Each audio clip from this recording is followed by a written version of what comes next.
예수께서 이 말씀을 마치시고 눈을 들어 하늘을 우러러보시고 말씀하셨다.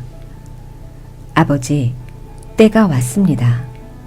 아버지 아들을 영광되게 하셔서 아들이 아버지께 영광을 돌리게 하여 주십시오. 네, 여러분 반갑습니다. 오늘 우리가 읽은 요한복음 17장의 말씀은 예수님이 십자가에 달리시기 전에 중보기도를 드리시는 장면입니다. 이 요한복음 17장에 나오는 예수님의 중보기도는요, 크게 세 가지로 나눌 수 있는데요. 1절부터 6절까지는 예수님 자신을 위한 중보기도고요. 그 다음에 7절부터 19절까지는 제자들을 위한 중보기도입니다. 그리고 마지막 20절부터 26절까지는 이제 예수님의 십자가 사역을 통해 생겨나게 될 교회 공동체를 위한 중보기도 제목입니다. 예수님이 드리신 이 중보기도의 순서를 통해서 우리가 한 가지 깨달을 수 있는 것이 있는데요. 여러분, 우리가 보통 중보기도라고 하면은 다른 사람을 위한 기도라고 생각을 합니다. 그런데 여러분, 예수님이 중보기도를 하시는데 가장 먼저 누구를 위한 중보기도를 먼저 하고 있는 거예요? 예수님 자신을 위한 중보기도를 가장 먼저 하시더라는 것입니다. 여러분, 왜 예수님이 자기 자신을 위한 중보기도를 먼저 했을까요? 어떻게 생각하면 예수님이라면 제자들을 위한 중보기도, 또 앞으로 생겨나게 될 교회를 위한 중보기도를 먼저 해야 되는 거 아닐까요? 제가 예전에 물에 빠진 사람을 구하는 방법에 대한 글을 읽은 적이 있습니다. 여러분, 물에 빠진 사람을 구하려면 가장 먼저 해야 될 것이 무엇인 줄 아세요? 우리가 생각할 때는 물에 빠진 사람을 어떻게 구할까에 대한 것을 먼저 해야 될 것 같죠. 근데 물에 빠진 사람을 구할 때 가장 먼저 해야 될 것은 물에 빠진 사람을 구하는 자신의 안전을 먼저 확보하는 것이라고 합니다. 여러분, 물에 빠진 사람을 빨리 구해야 될 것 같은데 왜 구하는 사람의 안전을 먼저 확보해야 될까요? 왜냐하면 나의 안전이 먼저 확보되어야, 구하는 사람의 안전이 먼저 확보되어야 다른 사람을 구할 수 있기 때문입니다. 여러분, 한번 생각해 보세요. 나도 죽게 생겼는데 누구를 구하겠습니까? 내가 건강하고 내가 안전해야 다른 사람을 도울 수 있는 것입니다. 여러분, 이것은 영적인 원리에도 동일하게 적용이 됩니다. 내가 은혜 충만하지 않고 내가 신앙으로 바로 서 있지 않은데 누구를 위해서 기도하겠습니까?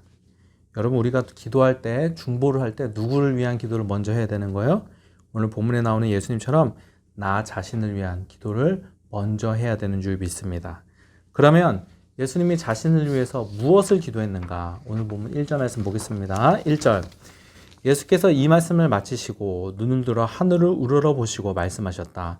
아버지, 때가 왔습니다. 지금 예수님이 때가 왔다고 말씀하고 있어요. 여러분, 요한복음에서 때라는 이야기가 자꾸 나오는데 요한복음에서 말하는 때는 예수님이 십자가에 죽으실 때를 말하는 거예요. 그러니까 예수님이 하나님께 이런 중보기도를 드리는 거예요. 이제 내가 십자가에 죽을 때가 가까이 왔습니다. 이 말씀이에요. 자, 1절 말씀 계속 볼까요? 아버지, 때가 왔습니다. 아버지의 아들을 영광되게 하셔서. 여기서 영광되게 해달라는 말은 십자가에 죽으신가 부활을 말하는 거예요. 자, 1절 이어서 마지막까지 한번 볼게요. 아버지의 아들을 영광되게 하셔서 아들이 아버지께 영광을 돌리게 하여 주십시오. 자, 1절 말씀을 정리하면 이거예요.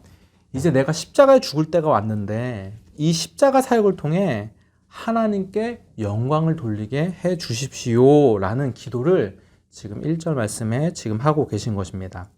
여러분, 십자가 사건은 아들 예수님이 죽는 사건이잖아요. 이 아들 예수님이 죽는 사건을 통해 어떻게 아버지 되신 하나님이 영광을 받으실까요?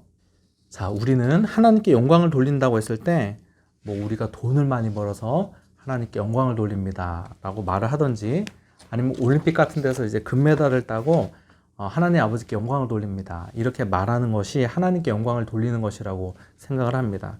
그런데 성경이 말하는 하나님께 영광을 돌리는 것은요, 우리의 삶을 통해 하나님의 성품이 세상에 드러나게 되는 것을 하나님께 영광을 돌려드린다고 하는 거예요.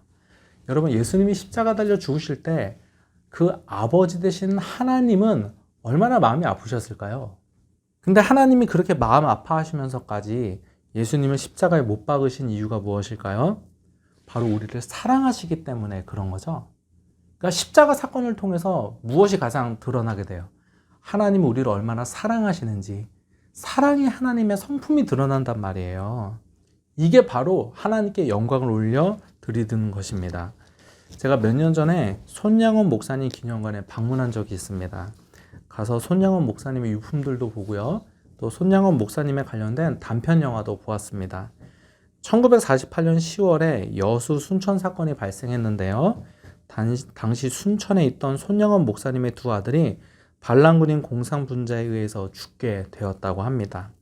나중에 상황이 변해서 손양원 목사님의 아들을 죽인 자가 체포되었는데 손양원 목사님은 아들을 죽인 자를 살려줄 것을 요구하고 심지어 그 아들을 죽인 그 사람을 자신의 양아들로 삼았다는 내용입니다. 이 손양원 목사님의 딸이 아버지에게 울면서 이렇게 말했다고 합니다. 아버지, 오빠를 죽인 자들을 용서하는 것도 모자라서 양아들로 삼는다고요? 이럴 수는 없습니다. 하면서 펑펑 울었다고 합니다. 그런데 손양원 목사님이 그 딸에게 이렇게 대답을 했다고 합니다. 하나님은 용서할 뿐만 아니라 원수를 사랑하라고 하셨다. 우리는 용서해야 할 뿐만 아니라 사랑해야 한다 하면서 그 아들을 죽인 자를 양아들로 받아들였다고 합니다. 여러분, 사실 우리가 이렇게까지 하긴 좀 쉽지 않죠. 이거는 정말 어려운 일이죠. 사실 이거는 거의 불가능한 일이다라고 볼 수 있습니다. 그러나 우리가 한 가지 분명히 알 수 있는 것은 여러분, 세상 사람들이 이 손양원 목사님의 모습을 보며 하나님이 얼마나 위대하신가, 하나님의 사랑이 얼마나 위대한가를 알 수 있거든요. 하나님의 사랑이 무엇인가를 깨달을 수 있거든요. 이것이 바로 하나님께 영광을 올려드리는 것입니다. 예수님이 계실 때는 교회가 없었어요. 세상 사람들이 눈에 보이는 예수님을 보고 앞으로 생겨나게 될 교회를 꿈꿔야 했습니다. 그러나 지금은 반대입니다. 지금은 예수님은 눈에 볼 수 없고요. 세상 사람들은 교회를 볼 수 있습니다. 지금은 어떻게 예수님을 볼 수 있는지 아십니까? 눈에 보이는 교회를 통해 예수님을 꿈꿔야 하는 거예요. 눈에 보이는 교회를 통해 예수님을 볼 수가 있어야 되는 거예요.